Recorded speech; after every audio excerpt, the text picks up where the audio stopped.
반갑습니다, 여러분. 게시탐정입니다. 본 게시탐정이 아직 초등학생이었던 1996년쯤이었나? TV에서 이제 특집으로 해주는 드라마를 봤어요. 그 MBC였던 걸로 기억나는데. 물론 당시에 나이도 어렸고, 그 드라마도 딱딱한 사극이라서 제가 제대로 보지는 못했는데, 기억나는 장면은 주인공이 대한제국의 공주였습니다. 정확하게는 옹주, 그 후궁의 소생이었던 이제 공주였어요. 어릴 때부터 일본으로 끌려가 학교를 다니면서 반 친구들한테 따돌림 당하고 고생하다가 나중에는 아주 포악하고 인성 쓰레기 같은 남자랑 강제로 결혼해서 더 고생하는 모습이었습니다. 특히 일꾼들과 함께 텃밭인가 정원인가 어디서 일하고 있던 공주를 남편이 강제로 끌고 가서 건드리는 장면은 요즘에도 부부간 강간이라고 해서 범죄로 치는데 어떻게 공주님이 저런 비참한 지경까지 당하나 싶어 의아하기도 했습니다.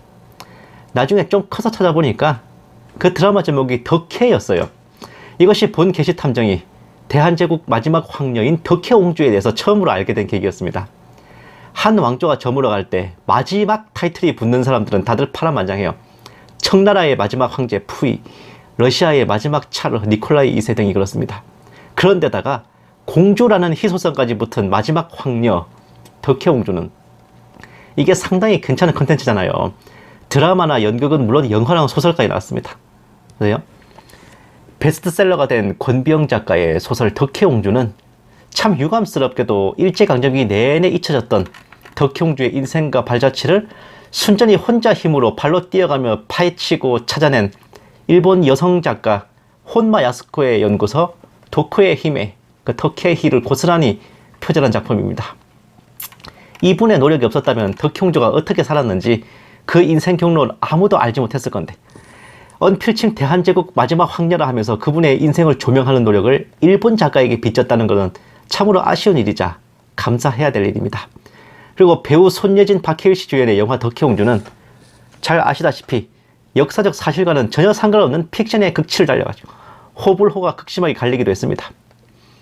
어쨌든 고종 황제의 늦둥이 딸로 금지 옥엽으로 자라던 공주가 일제강점기를 맞닥뜨린 죄로 일본으로 향하고 고생하다가 노년기에 귀국해서 은둔 생활을 보냈다는 것은 누구라도 안타까워하고 애석해할 스토리입니다. 이분이에요. 공주가 아니라 옹주인 이유는 아까 말씀드린 것처럼 후궁의 소생이기 때문에 정실왕 중전 딸이 아니라 이제 후궁의 딸이기 때문에 그래요. 그런데 모든 스포트라이트가 덕혜옹주에게 향하고 있을 때 그 누구도 생각하지 않고 관심조차 없지만 알고 보면 덕혜옹주의 인생 스토리에서 가장 고생했던 진짜 시대의 희생자가 있었다는 사실은 그다지 알려져 있잖아요. 자신이 선택할 수 없는 운명과 마주쳐 조용히 순응했고 그러면서도 덕혜옹주에게 가려져서 철저히 그림자로 묻혔어요. 당대에는 온갖 악명으로 매도돼서 조선인들로부터 욕이란 욕은 다 먹어야 했던 바로 덕혜옹주의 남편이자 우리 역사상 최초이자 유일한 외국인 부마였던 소다케유키 백작입니다. 부마가 뭔지 아시죠? 공주의 남편, 그러니까 국왕의 사위를 말하는 거예요. 우리말로는 종무지 백작이라고도 하는 소다케유키 백작은 대마도조, 즉 스시마 섬 영주 가문의 후손이에요. 메이지 유신 이후에 화족으로 일본 귀족으로 편입돼서 백작 자기를 받았고 원래는 아버지가 처댁에 대릴사이로 갔기 때문에 어머니 성을 따라 구로다 다케유키라고 했다가 본가에 대가 끊길 상황이 되니까 다시 소다케유키로 복귀를 한 겁니다. 덕혜옹주보다 4살 연상이었던 소 백작은 부모님이 일찍 돌아가시고 고아로 지내면서 일본 황후의 오빠인 구조 공작의 후원을 받았는데 1923년에 백작 자기를 승계하고 도쿄대학 영문과를 졸업하고 영어, 라틴어, 그리스어, 이태리어에 통달한 엄청난 인텔리였습니다. 지금 기준으로도 이 정도면 에이스라서 당시 기준으로는 더 상상 못할 엘리트를 할 만한데 그런 그의 인생이 꼬이게 된 것은 1931년 덕혜옹주의 결혼 상대로 정해지면서부터였습니다. 나중 일이지만 덕혜옹주가 일본인과 결혼한다는 소식이 전해지자 조선의 공주가 일본의 일개 백작과 결혼하는 것 자체에 조선 민중들은 뒷박침을 느꼈고 궁녀들은 소다케유키 백작에 대해 온갖 가짜뉴스들을 퍼뜨렸으니 이런 내용들이에요. 대마도 영주는 개뿔 그냥 천한 대마도 농장주인데 덕혜옹주를 강제 결혼시키려고 백작 칭호만 급조해 달아준 것이다. 그리고 애꾸 눈에 키도 작고 아주 추하게 생겼고 교양이나 인성 같은 건 밥 말아먹은 인간 말종이라 덕혜옹주를 쥐잡듯이 두들겨 패고 짓밟아서 유산을 시키기도 했다. 여기서 짓밟았다는 건 말 그대로 진짜 부두발로 짓밟았다 그 말이에요. 임신한 상태였는데 그렇게 짓밟아서 유산시켰다는. 그리고 세 번째는 덕혜옹주는 남편에게 겁탈을 당해서 딸을 출산했고 남편에게 하도 잔인하게 폭행을 당해 실어증까지 생기고 공포에 떨었다는 거. 이 소문이 절반 아니라 10%만 진짜라도 천하의 개 쌍놈인데 과연 소 다케오키 백작은 어떤 사람이었을까요? 저 소문들이 진짜 개쩔었던 게 뭐냐면은 나중에 덕혜옹주가 어쨌든 조선 왕실의 부마였기 때문에 왕실 일 때문에 그 왕실 행사에 참석하는 것 때문에 이제 조선에 들르기도 했단 말이에요. 그때 이 소백작을 직접 본 궁녀들도 똑같이 저 소문을 같이 퍼뜨렸단 말입니다. 아, 진짜 나빠. 보실게요. 짜잔. 오른쪽은 이제 영화 덕혜옹주에서 표현된 모습인데 의외로 고증에 충실했어요. 소백작을 엄청 미남 배우로 출연시켰죠. 왼쪽이 소 다케오키 백작인데 어째 배우보다 더 잘생긴 것 같아요. 일본인 중에 저 얼굴 쉽지 않은데.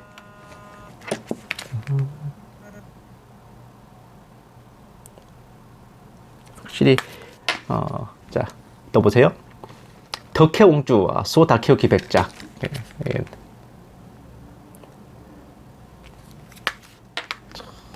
그리고 자, 다음 요거는 덕혜옹주와 소 다케오키 백작의 결혼식 사진입니다. 조금 신랑이 아까운 것 같기도 하다, 얼굴만 보면. 당시 국내 신문들은 사진에서 소 백작의 모습을 편집해서 지워버리기도 했어요. 공주의 일본인 남편이란 건 도저히 용납하기 어려운 존재였습니다.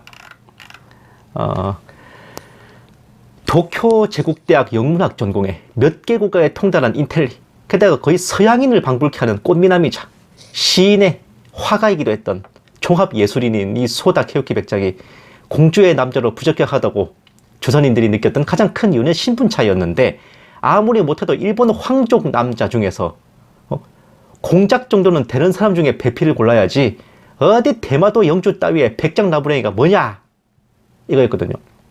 그러나 이거 하나만 알고 둘은 모르는 소리긴 한데 조선 왕실 자체가 공주의 시가, 즉 외척의 횡포를 막기 위해 3품 이상 고관대작 집안은 좀 배제를 했어요.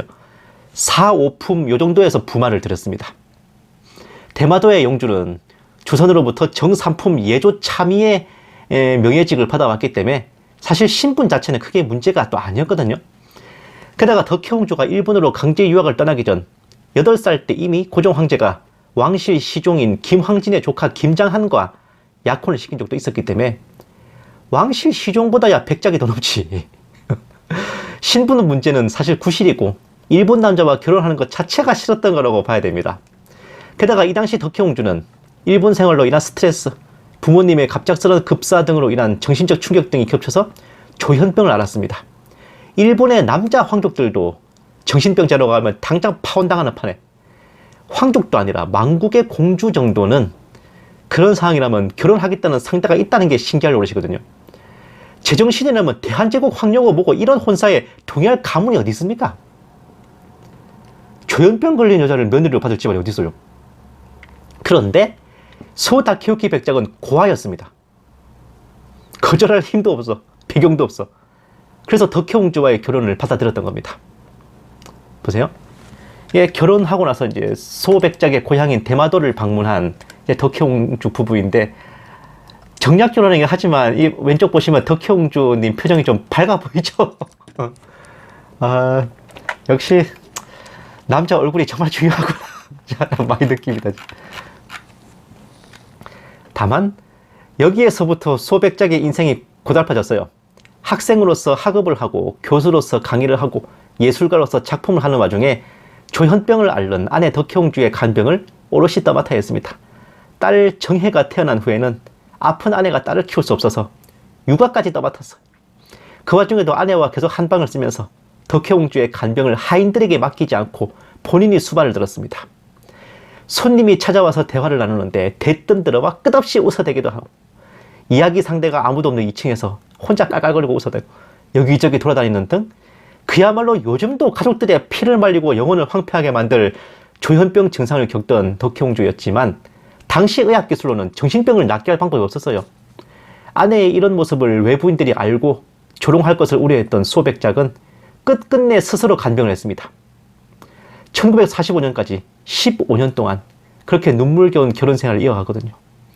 1945년 일본 패망 후에 귀족의 특권이 폐지되고 재산을 몰수당해서 더 이상 집에서 간병하는 게 힘들어지자 결국 1946년에 덕혜옹주는 정신병원에 입원했고 1955년까지 10년간 소백작은 아내의 병원비를 대느라 열심히 일을 했습니다.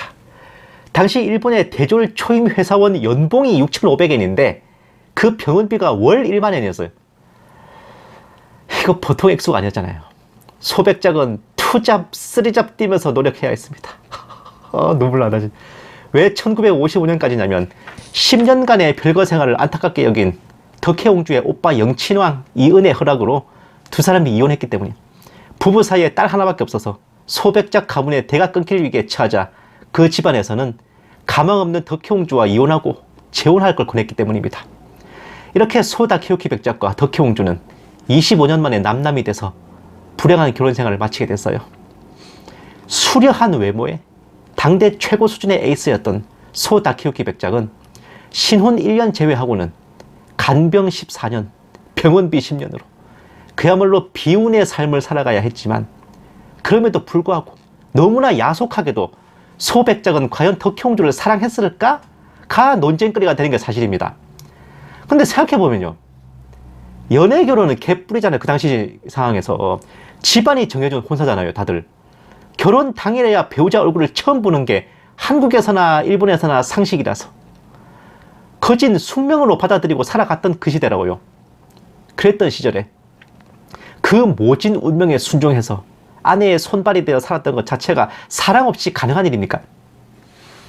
소백작은 덕혜옹주를 향해 삼이시라라는 시를 남겼는데 제가 너무 길어서 읽어드리지는 못하는데 찾아보시면 나옵니다. 그 시에서 자신의 아내를 성스러운 신의 딸, 자신의 가슴에 들어와 자리 잡은 소녀, 나이 먹지 않고 언제나 어린 아름다운 눈썹의 소녀, 빛나는 별 같은 눈동자와 저녁 노을 같은 입술을 가진 마음 착한 아내, 사랑하는 게 죄라면 벌을 받아도 좋고 같이 도망가고 싶은 사람, 언제나 만나고 싶다고 외치고 싶은 그런 아내라고 묘사했습니다. 이런 순애보는 요즘 기준으로도 어디 영화나 드라마에서나 볼 법한 사랑입니다. 덕혜옹주가 한국으로 돌아온 후인 1972년에 소백작은 옹주를 만나러 한국을 방문했으나 종친들에게 당신 같은 사람한테 옹주를 만나게 해줄 수 없으니 썩 꺼져라는 문전박대를 당하며 쫓겨나는 수모를 당했습니다. 그럼에도 불구하고 누군가가 덕혜옹주와의 결혼 생활에 대해 질문을 해오면 그 시간은 내 인생의 공백기였다라는 말만 남기고 단 한마디도 꺼내지 않았습니다. 아마 사랑했던 사람의 명예를 끝까지 지켜주고 싶었던 마음이 아니었을까 싶어요. 자기 겁나 힘들었다는 말 정도는 할 수도 있었잖아요. 근데 그 말조차도 안 했대요. 모두가 대한제국 마지막 황녀 덕혜옹주를 바라보며 시선을 집중할 때 본 게시탐정은 공주의 그늘에 가려졌던 정말 남자 중의 남자, 한 남자가 한 여자에게 바칠 수 있는 가장 숭고한 사랑을 실천했었던 그 남자 소다케유키를 떠올려 봤습니다. 제가 정말 존경하는 일본인 몇 분 안 되는 사람 중에 한 명입니다. 감사합니다. 게시탐정이었습니다.